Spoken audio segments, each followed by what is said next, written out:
Hey there, Blockhead Traders. Here at Blockhead Traders, I must inform you that we are not financial professionals. Nothing we say should be considered financial advice.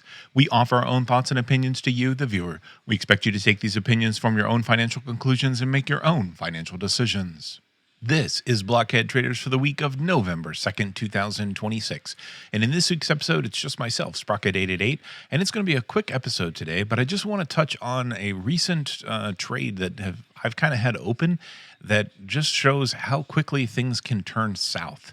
A lot of times we cover a lot of videos about things working out well and things like that, but the reality is there's going to be a set of trades that you're going to put on that just don't pan out the way that you want them to. And every once in a while, you're going to have a type of trade that's really going to get you pretty hard. But before we hop to that, I want to give a shout out to our Discord, a link in the description below. You can hop in there, say hello to myself, Viper, some of the other Blockhead traders. Love to hear what you're trading, love to hear what type of content you want to hear about. Also, you can find a link to thetagang.com/sprocket888, where I post each and every one of my equity trades, the good, the bad, and the ugly. Last, this is available in an audio-only format wherever you get your podcasts. So look us up, subscribe, and if you can't find it there, let us know, and we will get it there. But let's hop to this week's content. In this week's content, I really want to kind of shed a little bit of light on a recent trade that I've had in my portfolio, and it just went really, really bad for me. There's only been a small handful of these over the years. I started kind of getting into this around 2018, and I can think of probably three. This might be number three, maybe number four, of just positions that really, really went in not a great way for me. We've actually done quite a few episodes, I think, on each one of these over the years. The first original one was a soybean trade a long time ago. Another one was a First Republic Bank, where Viper and I actually, in an instant, kind of lost a ton of the value from that, as the First Republic Bank was one of those regional banks that collapsed a few years ago. And there was a pharmaceutical one in there as well. I can't recall the name of it right now off the top of my head. But, this one, I'm going to chalk it up to very similar to those type of positions. And I really didn't see this one coming. So I kind of want to just walk you through, what kind of unfolded, what happened, and where did it all of a sudden blow up. So this position started in July, just a regular earnings trade. And so earnings trades are probably the trades believe so far this year I've put on 175 different earnings trades somewhere along there. And what I do is when earnings are coming up, volatility is usually very high. I will look at the chart, I'll look at the underlying, and I'll usually decide to play. Most of the time I play a strangle, where I'm basically selling a put and a call, basically saying the volatility is really overpriced in general, and the stock is not going to move anywhere near the magnitude that the options chain says it's going to move, basically meaning they're overstating the volatility that is in the underlying. So I sell that volatility, I wait for that volatility to come out, and then I buy it back to close the position.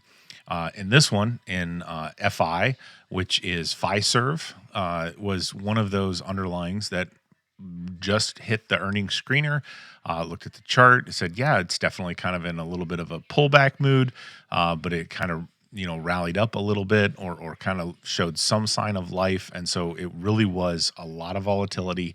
And I could put a put and a call on pretty far off from where the strike currently was, given a lot of buffer for movement after that. And it didn't work out that way. So it moved to the downside pretty hard, breached my put side strike, which isn't very unusual. I'd say probably, 20 to 35% of my earnings trades will breach either the put or the call. And then there's usually a reversion to the mean trade that kind of goes on after that. And so I'll roll it, collect a little more premium. It's all kind of run-of-the-mill stuff. Occasionally, I'll take assignment on it because somebody will assign me early. I usually sell calls against it to kind of eat away at some of the premium. Sometimes I'll kind of wait. It really just kind of depends on what happens to the underlying. And this really was no different. I put the earnings trade on. I collected good premium. The earnings came out and they were very poor. They dropped to the low side. It basically broke through my bottom side strike. I went ahead and I closed the position and rolled it forward, looking for that reversion to the mean. Interestingly enough, on this underlying, I was actually assigned early pretty quickly, which is kind of atypical. So a lot of times I'll take assignment or I'll be in the money, I should say. I don't take assignment yet. I'll be in the money. And I used to get really worried when I was in the money, thinking I was going to get called away right away. And then I started to learn that nobody really early assigns you until you get really close to expiration, like a day or two away. Or you become very, very deep in the money by $20, $30, $40. And so this particular position, I had rolled it out to the next monthly. Was thinking, hey, that's fine. We'll let it play out.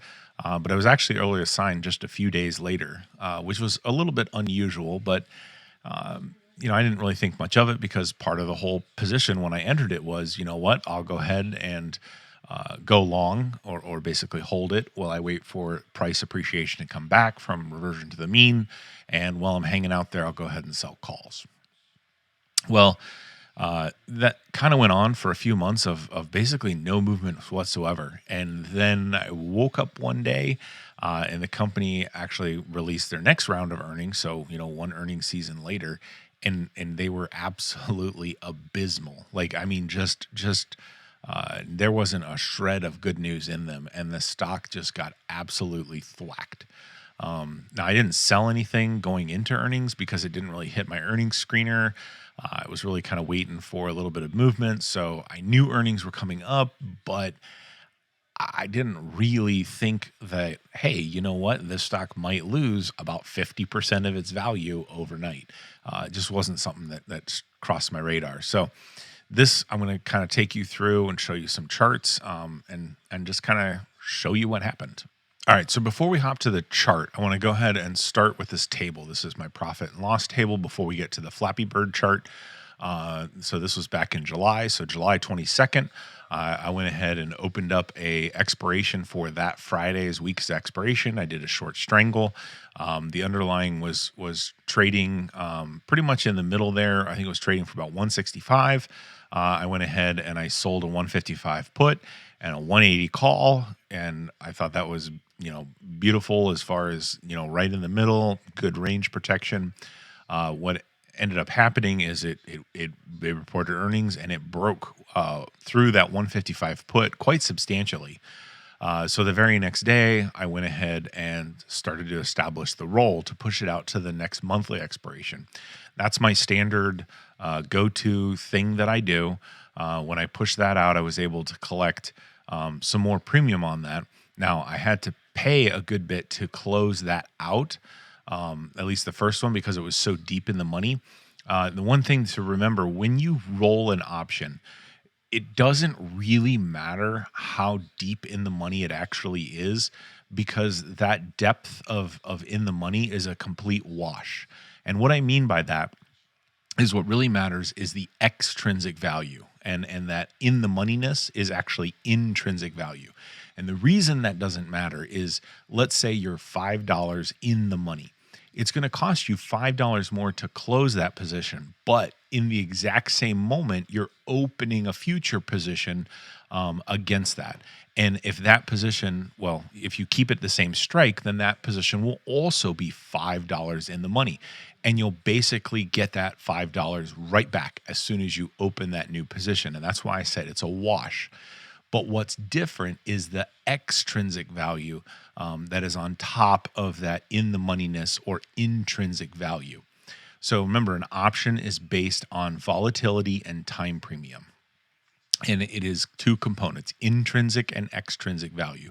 When you're out of the money, extrinsic value or intrinsic value is always zero. So you are not in the money. Therefore, there is no intrinsic value. When you are out of the money, there is extrinsic value. There's actually extrinsic value when you're in the money as well. Extrinsic means it is outside of the actual price of the underlying. It is relative to the volatility that's in there, and it's relative to how much time is left. So as time passes, that value will decay over time. As volatility decreases, that price declines. as well. Now, if volatility were to increase, then that premium would increase. And so when you go to make the roll, it doesn't really matter how deep you are in the money, because as long as you're selling a future strike at the same price in further out in time, you're going to get back that in the moneyness. And then what you're actually paying attention to is the delta between the extrinsic value that's left in your current option and the extrinsic value that's in that option later out in time. And that's always going to be more. The reason is because the underlying is going to have the exact same volatility at that moment, and the only difference is how much time is left in the coupon. And you're closing the near-term coupon that has less time in it, so it's cheaper. When you go to sell the coupon that's further out in time, it has more time, so it has more premium, so it's more expensive. So you will always be able to roll for a credit in these situations. And that's exactly what I did.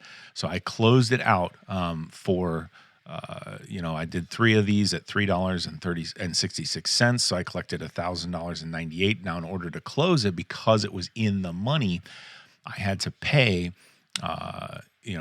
the $4,095 to close it out. But look right down next below that, I made that back by opening the one that is in the money further out in time. And I was able to sell 3 of those at $14 a piece. That's $1,400 times 3 is $4,200. And what that effectively did was netted me a profit there so far. Now, the underlying was in the money below my strike, which is bad. And then right after I did the roll, the very next week, I was assigned early, which is very atypical because that was not going to expire until the 3rd Friday in August. Yet before August even arrived, somebody assigned me early and said, you know what? You have 3 puts at $155. I want you to buy these shares at $155. And so on July 30th, I had to buy 300 shares at $155 a piece. And what that means is now I'm holding those shares. And so the mode of my strategy is now I will sell a covered call against it, but only if I can sell a covered call above my break-even point or above my cost basis. Now, my cost basis here was $50.99 because I effectively had collected almost $4 in premium. And so you take that premium off. So it was really like I paid $150.99 for each of these shares. So far, nothing out of the ordinary. This is very standard, very much in accordance to my strategy. I just happen to be a shareholder of Fiserv at $150.99 cost basis. And I would pay attention to that each day that goes by, and I would wait for price to kind of rally up, volatility to increase, to go ahead and start selling calls against that in hopes that somebody's going to call those shares away from me. And this is where it basically didn't do anything until the very next earnings. So let's take a look at the chart here on what happened here to Fiserv. And so what I put up here on the chart is we've got 3 boxes. We have these 2 really skinny red boxes. This was the original earnings strangle that I put on. And then there's this bigger red box that's right next to this real skinny red box. It's the same strike price, $155. And then it doesn't go out. It goes out to the July 30th. So it's 7 days instead of 1 day. This was basically how long I had that position open. So right here is the earnings announcement. This is just before earnings. You got the green candle, hanging out here at about $165. This top end was my $180 call. This bottom one was my $155 put. And I'm saying, hey, we're going to hang out below here or in between here. So this is the normal Flappy Bird chart that I always look at for earnings. And then what happened is they missed. And this gap down was the very next day. And you can see this wick actually comes all the way down to like 127. So we dropped from 165 to 127. Now, ended up kind of coming back during the day and ended up closing out around 142. which was in the money here. Remember, my strike was at 155, so it was almost $10 in the money. Now, this is not that abnormal. I mean, it's not a regular occurrence, but getting something breached in the money is something that does happen. Typically, I roll it out to the next monthly expiration. So this one would have been rolled out to August, probably 20th, I guess, would have been the 3rd August in there. And you just kind of let that time premium eat away. Hopefully, you're going to kind of push up above that strike. But this is where it became a little bit abnormal. So this was my roll. And then I took assignment here on July 30th. So stock trading about $141. Not that great, but nothing really alarming. It was a little weird that I got assigned that early on this position, but let's kind of roll with it. And so, time went on. And what I was really looking to do, I really like to sell my covered call kind of when I get back to the strike. And I could sell it a little bit sooner because you really have to sell it against your cost basis. So you're always selling the call above your cost basis. Otherwise, if you sell it below your cost basis and you get called away, you're essentially booking a loss. And I will occasionally do that when I've just given up on the trade and I'm looking to collect premium and just get out of it. But this was not one that I was looking to do that. So I was waiting and I did not sell a covered call. So we kind of fell off right shortly after I got assigned, which makes it sound, hey, the person that decided to offload those on me for $155 was a pretty smart move because we're down here about $130.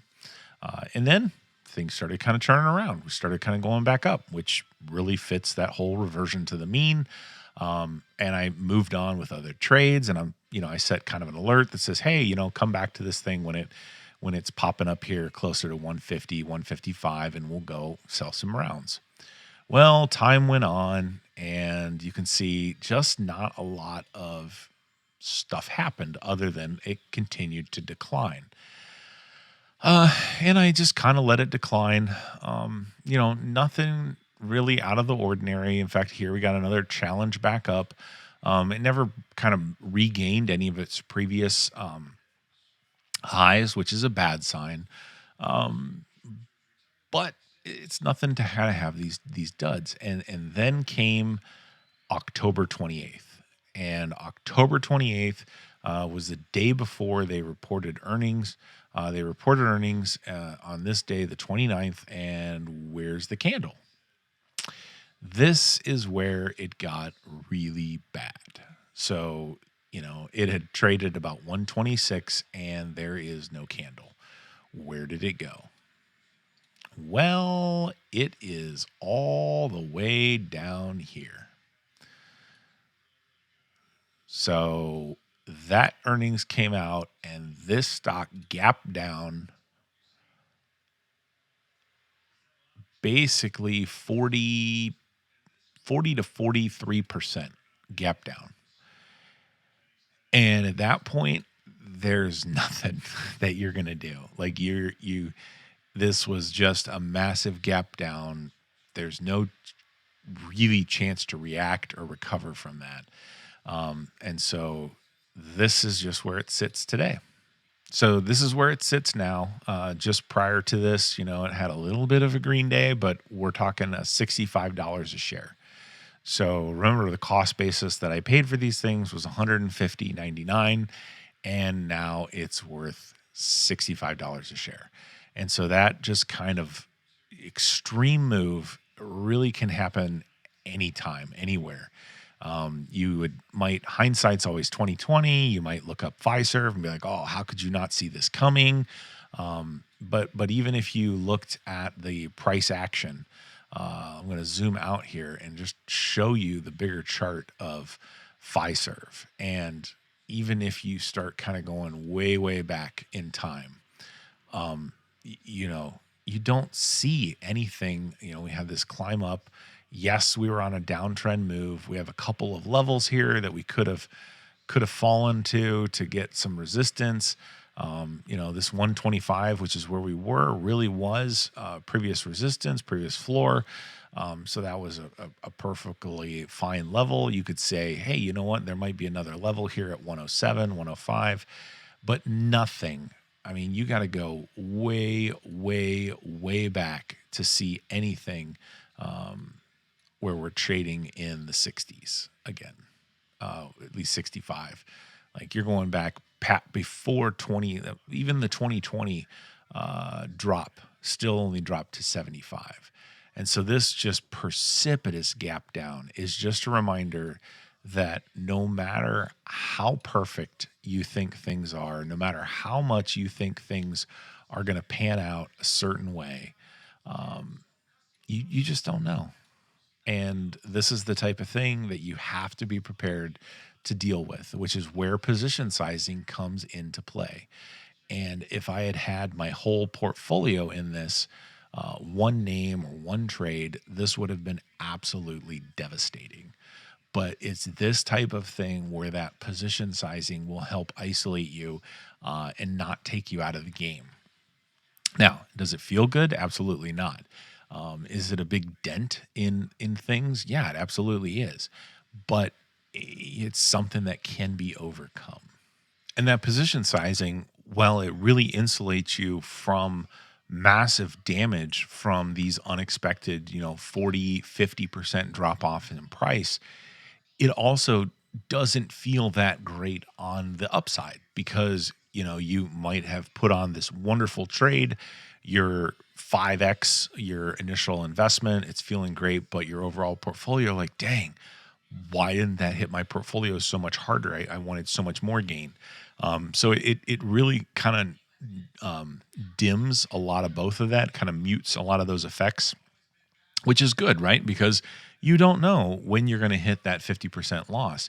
And it's much better to have that 50% loss kind of tempered back a little bit to kind of prevent your account from blowing up. And part of that is on those big up moves, it's going to kind of scale back that impact a little bit.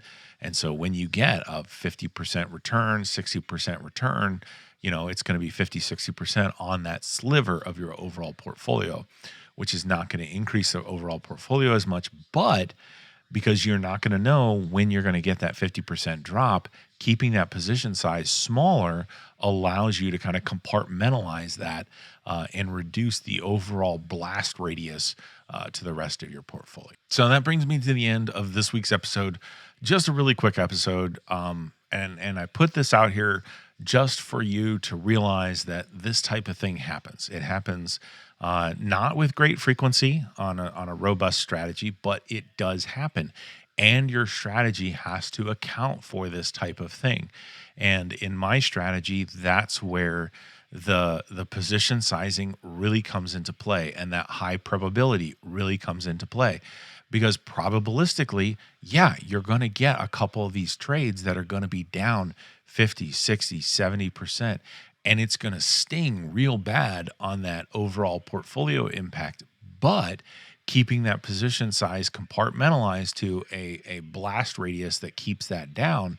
And then the high percentage of your wins where you're ticking against it, when you add all of that stuff up in aggregate, you end up coming out ahead. And it's something that you have to have your mental capacity ready to deal with, because when that red day comes, it's really painful to look at your portfolio and see a big red day on individual holdings. And those individual holdings, when they're this large, are going to put a pretty noticeable dent in your portfolio value holistically. And yeah, it's not going to wreck you, but it's not like just a scratch. Like it's going to sting. And that's something that you can't let that discourage you. You have to have confidence in your system that, yeah, you're going to deal a bad hand every once in a while. But if you keep after this and you follow your strategy and you're very disciplined in it, that law of large numbers and those number of occurrences and that probabilistic determination, it's going to win out over the end. And it's like hanging out and you got a rainstorm one day and you can't give up just because you had one bad day. And when you have historically proven that you have a robust strategy, you really have to keep after it. Well, hopefully you guys are developing your own strategies that you have such high confidence in, and you're able to stick with them through tough times, through good times. Good luck out there. Have fun. And remember, think outside the block.